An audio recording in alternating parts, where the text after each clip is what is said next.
Rivers lead on how they became known as regions. Oh, and here's your husband. Here's the other one. Is that your husband? Yes. Hello. So I think, Suzanne, you were just asking how long have you had the winery? How long have you had the wine? Good question. No, we started the winery 6 years ago. We didn't actually. Why? Well, Because of Mark's passion for winemaking. Oh, it's your passion? Yeah. that's my passion. I was an amateur winemaker since I was way too young to drink. My dad made homemade wines, my grandfather made homemade wines, so I just grew up helping out. And then when we got married, we had a little 400 square foot bachelorette apartment, and I'd have 5 or 6 batches of wine going on in this tiny little space, and we're constantly making wine.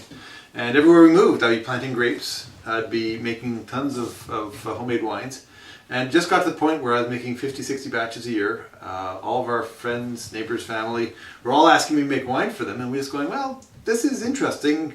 You know, I wonder if I can actually do this for a living. I mean, this is something I love to do, and I seem to be pretty good at it. What did you do before that? I'm actually an environmental engineer.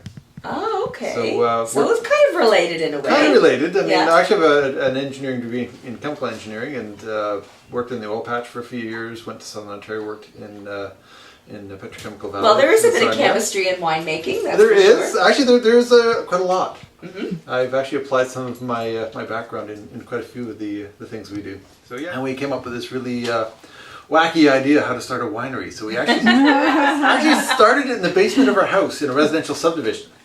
So we had a full commercial, What a crazy business. full commercial winery running out of the basement of our The house. wineries in this region weren't sure what we were up to. In fact, a lot of them were afraid of us because this is a small region and we're trying to grow a reputation. So they're concerned now what's going on, what's happening. Yeah. And we decided, focus on quality. So get our wines BQA BQA. and also win lots of awards. When we first started up, there was not a vineyard in sight, and people would write, you'd be driving in a subdivision, you couldn't see anything. We didn't have boys, so there wasn't even any Tonka tractors. There's nothing. It was just a subdivision you pulled off, and we made some great wines in our background. Where did you get your grapes when you first started off? Well, we actually found a vineyard in Chemainus that we could lease. So local grapes. We took over a vineyard that had already been planted, and that was actually just coming into its first full crop the year we started.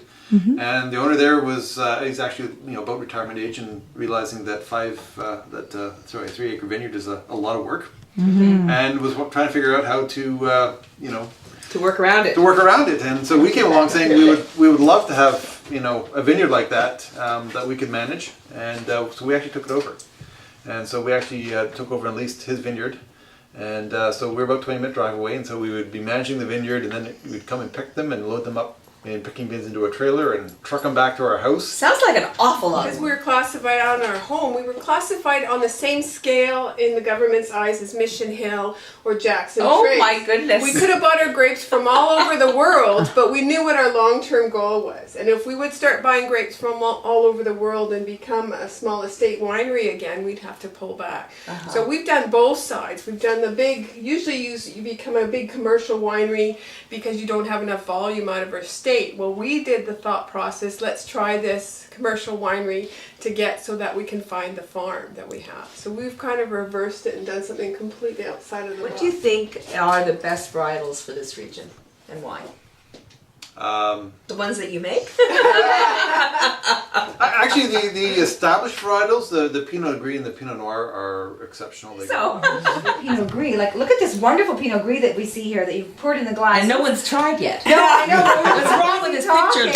But I'm just admiring the color. Like, you don't often see the actual tinge of the color that we have here in the Pinot Gris. But this grape typically is not like green the way most other grapes are. And I don't think people are that aware of the actual color it has in it. Maybe you can tell us what it looks like in the vineyard.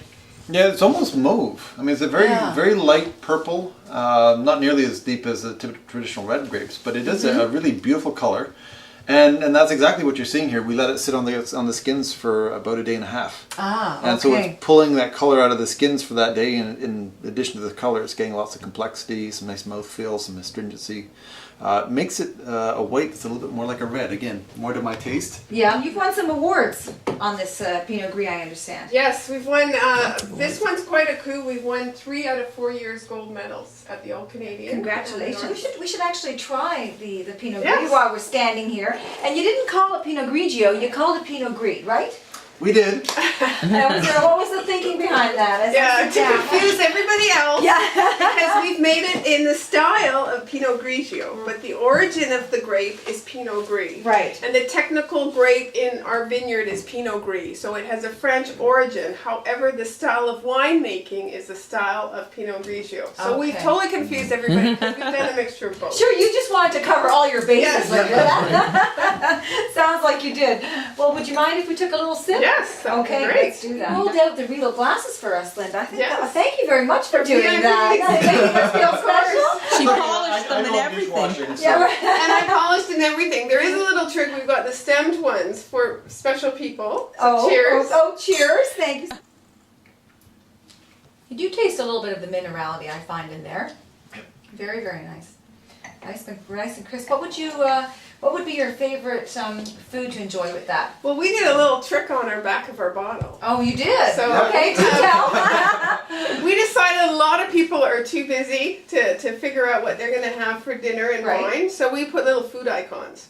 So these Oh, are yeah. 3 suggested food icons that we would suggest for the Pinot Gris. Okay. And number And- 1 is sushi. And, I want to thank you so much for hosting us here today. It was great talking to you, and good luck with the future. It looks like it is extremely bright, and we'll be looking for your labels in the awards the awards that are coming up. Yeah. Great.